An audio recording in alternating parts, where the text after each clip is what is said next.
Bab pertama adalah gambaran dasar dan menyeluruh tentang penelitian yang kita lakukan. Bab kedua merupakan landasan teori yang berguna bagi penelitian kita sebagai pendukung argumentasi sekaligus penjelasan mengenai konsep-konsep yang kita gunakan di dalam penelitian. Lalu bagaimana dengan bab 3?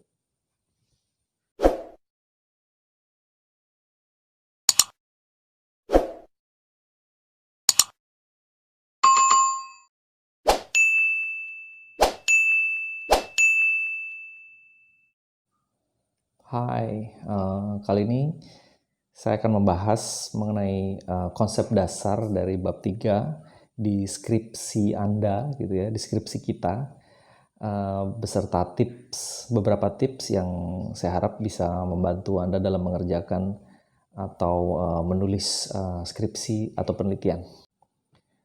Baiklah, konsep dasar dari bab 3 akan kita lihat ya di sini. Ya, konsep dasarnya ada beberapa sebenarnya. Tapi sebelumnya perlu penjelasan sedikit bahwasanya bab 3 ini metodologi ya, metodologi penelitian. Tetapi perlu diperhatikan ada beberapa fakultas bidang pengetahuan tertentu yang bab 3 itu berbeda dengan yang lain. Misalnya sastra, tidak semua kampus, tidak semua universitas itu punya bab 3 yang sama.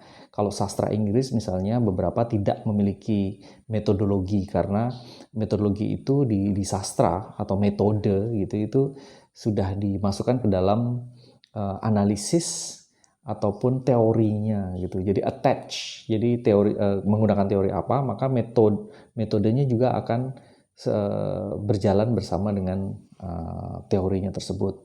Tetapi biasanya mayoritas gitu ya, itu bab 3 adalah metodologi. Nah, sebenarnya apa sih metodologi ini yang di bab 3 ya? Sebenarnya itu adalah menjelaskan secara mendetail cara metodologi gitu ya, melaksanakan penelitian dalam hal ini ya menjelaskan tentang apa, di mana, kapan, mengapa, siapa, dan bagaimana. Nah, bagaimana cara kita itu menjawab pertanyaan-pertanyaan ini. Ya kan, di dalam penelitian ini bagaimana cara kita untuk menjawab pertanyaan-pertanyaan yang ada di bab pertama sebelumnya yang sudah kita tulis ya. Di sini juga memberikan bab 3 juga memberikan penjelasan kepada pembaca tentang batasan penelitian dan pencapaian. Setiap penelitian itu pasti memiliki batasan tertentu dan pencapaian. Batasan penelitian itu termasuk subjek dianalisis, apakah orang misalnya siswa, pelajar, atau kelompok masyarakat tertentu, atau barang misalnya seperti novel, ide atau konsep di dalam sebuah film, atau makna dari bahasa, makna dari puisi dan sebagainya. Tujuannya agar tidak terlalu luas sehingga tidak terfokus. Jadi malah kalau terlalu luas akan bingung sebenarnya skripsi ini akan membahas apa, begitu kan? Atau tidak terlalu sempit juga sehingga tidak bisa mengcover tujuan dari penelitian ini gitu ya. Kalau terlalu sempit berarti masih banyak pertanyaan yang tidak dapat diselesaikan, tidak bisa dijawab dalam penelitian tersebut. Kemudian bagaimana dengan pencapaian? Pencapaian ini adalah bagaimana cara menjawab pertanyaan. Jadi di bab 3 ini itu juga harus diperhatikan adalah pencapaian dari penelitian tersebut, yaitu bagaimana cara si peneliti itu menjawab pertanyaan atau research questions atau problem statement gitu ya. Yaitu bagaimana cara menguji hipotesisnya bila ada, bagaimana menjelaskan sebuah fenomena tertentu, menjelaskan sebuah ide atau konsep, atau bagaimana cara mengaplikasikan teori biasanya di sastra, gitu ya. Jadi pada dasarnya itu adalah konsep dari bab 3.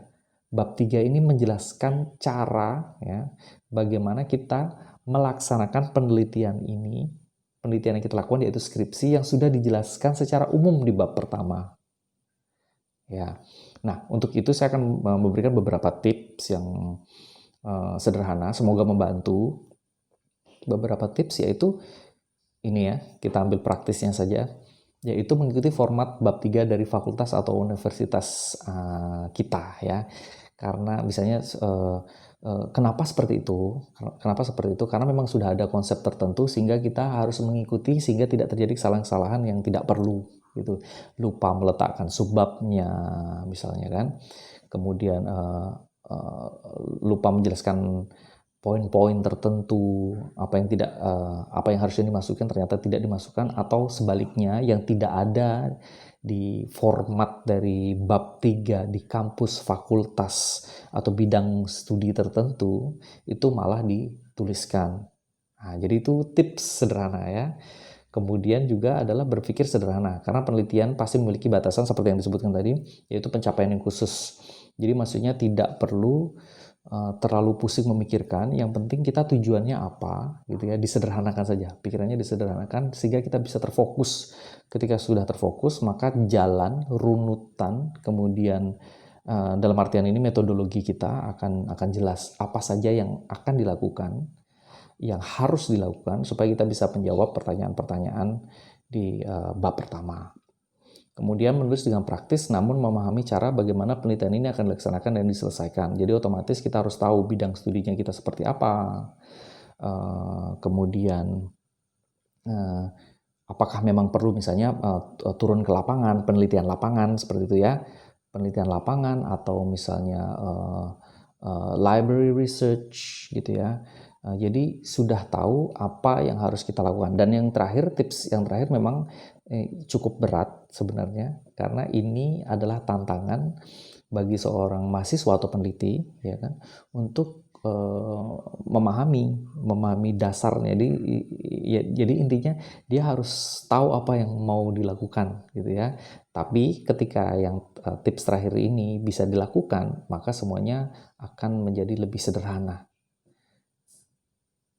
Baik, akhir kata terima kasih.